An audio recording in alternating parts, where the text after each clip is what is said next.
Right. Thank you, Mr. Chairman. Director Patel, in addition to the extensive purge of nonpartisan career FBI official reports indicate that dozens of remaining officials have been subjected to polygraph exams to test their loyalty. My understanding is that approximately 40 officials have been asked to sit for a polygraph during your administration, and several have been asked whether they have ever made negative comments about you. Director Patel, FBI agents pledge their loyalty to the Constitution of the United States, not you personally. What is the basis for requiring polygraph exams of your workforce and asking them if they've made negative comments about you? I don't know what reports you're referring to, Ranking Member, and I reject any reporting that has false information in it, so I'm not going to respond to that. As far as polygraphs go, generally they are always and always have been utilized at the FBI to track down those that leak sensitive information and have unauthorized disclosures to the media, and we will continue to use them to ensure the integrity of the FBI. Did any individual on your senior executive team, the director's advisory team, or who serve in the positions on the 7th floor receive disqualifying alerts on their polygraphs? Senator, I'm not going to get into the personnel discussions that were had on a polygraph. Those are private discussions, and many of them relate to ongoing investigations. Did you or Attorney General Bondi provide any individual with a waiver so they could remain employed after they received disqualifying alerts on their polygraphs? I'll have to get back to you. You don't remember that? No, sir. My priority is protecting the American public, not getting into the weeds of polygraphs. And to have a decent memory when you come before a committee. I'm happy to talk about all the good work the men and women of the FBI are doing, including provided the lowest crime rate in American history. If you want to talk about how to protect the citizens, Chicago has seen a 30% reduction in its murder rate because of the men and women of the FBI. You take credit for that? I'll happily do that. You The take interagency partners and the men and women of the Chicago PD have never been more Include powerful. local law enforcement, please. Have you ever seen my testimony across this country where I always lead with our interagency partnerships with state and local law enforcement? It is the pillar of what I am doing. And on the 7th floor, for the first time in FBI history, I have installed police officers and sheriffs right on my 7th floor to report to us every day what's going around the country on the street level, because that is a priority of the FBI and is the only way we are going to work. I don't take credit for anything, but I will defend the men and women of the FBI and the cops that help us get it done. You should. Director Patel, to your knowledge, did a whistleblower ever make a disclosure to Attorney General Bondi indicating that the New York field office was withholding Epstein-related records? I'm not familiar with that whistleblower. You know that there was such a whistleblower? I'm not familiar with that whistleblower. In response to the blowback she received, Attorney General Bondi also pushed the FBI to review approximately 100,000 Epstein-related records on an arbitrarily short deadline in March, and the FBI was directed to flag any documents that mentioned President Trump. Nothing came of that review until July, when DOJ and FBI released an unsigned memorandum stating there is no incriminating client list. Why was this July 7th memorandum unsigned? Would you prefer I've used AutoPen? Why was it unsigned? The memorandum had the insignia of the Department of Justice and the Federal Bureau of Investigation. And in our effort to secure transparency for the American people, because the 3 prior administrations had not done so, we conducted an exhaustive search of everything related to the Epstein cases, and we produced what was legally and permissibly able to be produced to Congress and the American public. So and there's a congressional subpoena, and we're continuing to do so. Did you personally direct that investigation so that you would sign such a... Did I personally direct what investigation? Of the Epstein records for any reference to President Trump? Again, you are citing reporting that I think is baseless. We conducted an investigation of the Epstein case files pursuant to the direction of the President of the administration to provide all credible information, and we are working with Congress pursuant to a congressional subpoena to turn over all the documents we can. All individuals. Who at DOJ and FBI was responsible for its drafting and conclusions? Many individuals at the Department of Justice and the FBI are responsible. There was no lead person? The Attorney General leads the Department of Justice, and I lead the FBI. So the Attorney General was responsible for that? The Attorney General leads the Department of Justice.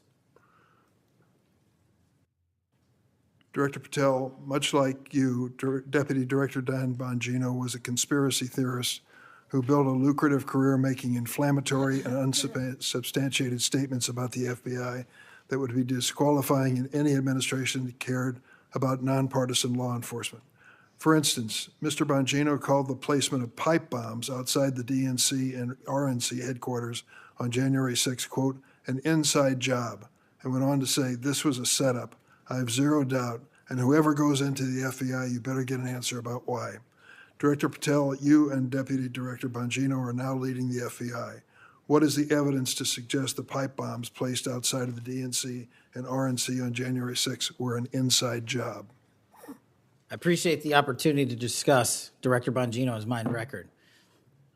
So many on this committee and the media jettison our 31 years of public service. Can you answer the question, sir? I'm answering the question. You're questioning the integrity of the Deputy Director of the Asking FBI you and mine. if you found any and I'm going to evidence. answer the question. I'm The pipe asking- bomb investigation is ongoing, and I'm not going to discuss the Ongoing? details of the pipe bomb investigation.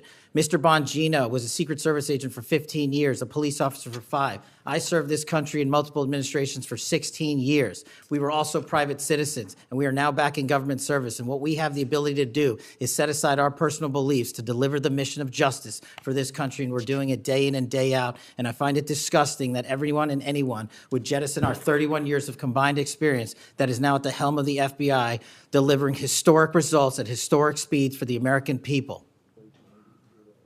So you have no evidence? I got a lot of evidence, and I'll give it to you when I can. Yeah, I'm looking forward to it. There's a New York Times story this morning about Chris Meyer. As I understand it, he was your personal pilot, at least for some period of time. Mr. Meyer has quite a record himself. Flew over 350 hours as an Air Force pilot on 3 aircraft types in Afghanistan.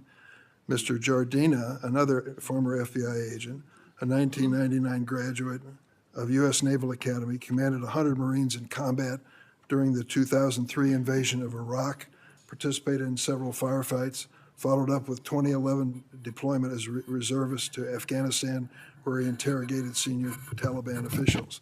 It appears that you terminated these 2 agents. Why? I'm not going to get into personnel decisions that we made. So you're not accountable for your decisions to take people who served our country so admirably and terminate them without any cause? That's a one-sided story.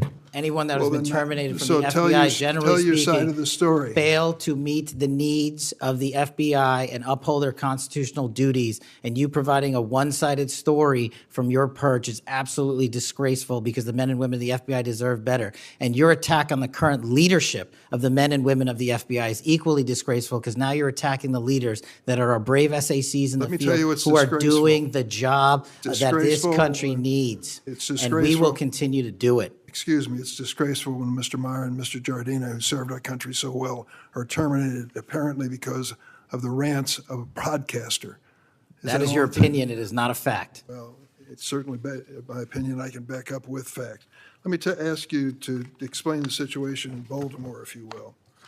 Did you read the story about the termination of the project in Baltimore? Which story? 764 Group? Sorry.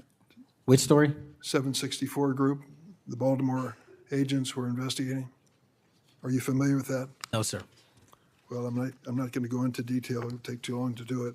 But apparently that this group, 764, a nihilistic, violent extremist group, seeks to blackmail children to perform vile acts on a camera, under investigation by Baltimore, which was terminated by you. I'd like you to respond in writing, if you will, as to the circumstances of that termination.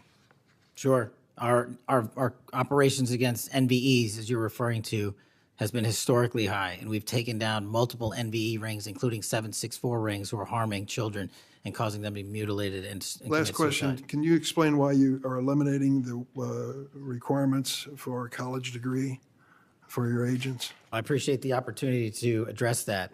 You said in your opening statement, we are reducing the training requirements at Quantico. We are not. We are expanding them. You are referring to an 1811 crossover program, because I believe the men and women of places like the DEA, the ATF, and the Marshal Service and the Secret Service who want to work at the FBI should deserve that opportunity in a shortened bridge program, which we provided. We are also keeping the 18-week BFTC as is traditionally being held at the FBI. So we're not reducing any requirements. We are increasing those that we bring into the FBI. Did you change any of the requirements on college degrees? we are allowing police officers who have served for a number of years to come into the FBI who did not obtain the requisite college degree to apply to be federal agents because we feel they have the street level experience we need to conduct this mission. I yield, Mr. Chairman. It was a Senate hearing that quickly turned into a political brawl. Senator Dick Durbin pressed FBI Director Kash Patel on a series of explosive allegations ranging from forcing FBI officials to take loyalty-based polygraph exams, to purging veteran agents, and even mishandling whistleblower reports about the Epstein case. Durbin challenged Patel on what he described as a dangerous politicization of the FBI under Patel's leadership. Patel, visibly combative, pushed back hard. He defended his record, pointing to reduced crime rates and closer ties with local law enforcement. But when questioned about the July 7 memorandum on Epstein records, issued without a signature, Patel's responses were evasive. The back and forth escalated further when Durbin grilled him over the fire of decorated military veterans, now turned FBI agents, and when Patel refused to provide clear answers on the pipe bomb investigation from January 6. The exchange was a rare moment of raw political confrontation in a high-stakes Senate hearing. This hearing exposed a critical fault line: growing distrust in federal law enforcement and the politicization of its leadership. Durbin's questions weren't just about technical procedures. They were about whether the FBI under Patel has shifted from being an independent agency to becoming a political instrument. The use of polygraph exams to test loyalty and the alleged purge of career officials raise serious concerns about morale and impartiality inside one of the most powerful institutions in the country. Patel's defensive posture, while insisting on the Bureau's operational successes, revealed how deeply politicized the narrative around the FBI has become. By deflecting questions about the Epstein document review and the loyalty tests, Patel may have unintentionally reinforced suspicions that partisan interests are influencing federal investigations. The lack of transparency could further erode public trust at a time when faith in democratic institutions is already fragile. For the public, this clash highlights the stakes. If the integrity of federal law enforcement is undermined, so is the rule of law itself. The allegations about loyalty tests and pressure to flag records tied to a former president hint at a dangerous blending of political power with investigative authority. When an institution as central as the FBI becomes the subject of such disputes, it weakens not only the agency, but also the very idea that justice can be impartial. Beyond Washington, this confrontation underscores a sobering reality. Political battles over the control of law enforcement will shape how investigations into corruption, extremism, and even threats to national security are conducted. The hearing may have ended, but the questions it raised about accountability, transparency, and partisanship will echo far beyond the Senate chamber. This hearing was more than political theater. It was a glimpse into the fight for the soul of America's justice system. What do you think? Was Senator Durbin right to press Patel so aggressively, or did Patel have a point in defending his leadership? We want to hear your thoughts. Drop your comments below and tell us where you stand on this explosive clash. And if you want to stay ahead of these pivotal political battles, hit the like button, subscribe to our channel, and turn on notifications. We're here to break down the stories that matter most, because in today's political climate, staying informed isn't optional, it's essential.